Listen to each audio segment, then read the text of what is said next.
किसी मित्र ने पूछा कि इस रास्ते पे चलने के लिए यानी कि स्पिरिचुअल पाथ पे चलने के लिए क्या क्या करना होगा। वो कह रहे हैं कि मैं ध्यान करता हूँ, शील का पालन करता हूँ उन्होंने नहीं कहा, लेकिन मतलब कि ध्यान करना है, शील का पालन करना है और क्या करना है, विकार कम करने के लिए क्या कर सकते हैं। तो अगर आप इतना कर रहे हैं तो इतना काफ़ी है। मतलब शील का पालन कर रहे, ध्यान कर रहे, अब विकार कम करने के लिए क्या करना है। तो पहले तो विकारों को आप पहचानिए, क्या क्या विकार कौन सा ज़्यादा है। सब में है, काम क्रोध लोभ मोह सब में है, किस में ज़्यादा है।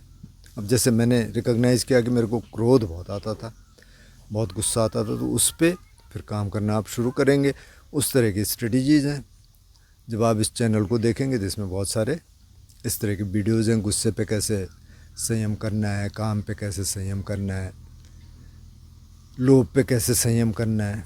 और जैसे जैसे आप ये 5 शील का पालन कर रहे हैं तो पहले कुछ चीज़ें तो वैसी ही कम हो जाएंगी। फिर आप ध्यान का अभ्यास कर रहे हैं, जब आप ध्यान में बैठते हैं वहाँ आप विकारों को देख पाते हैं, क्योंकि वो सब कुछ आएगा, काम भी आएगा, क्रोध भी आएगा, लोभ भी आएगा, मोह सब में है। मोह अलग से भी है और सब में भी है, वो भी आएगा। मोह बाय द वे बहुत आखिर में जाने वाला है, तो उसकी चिंता मत करें आप। पहले आप क्रोध की चिंता कर लें, काम की चिंता कर लें।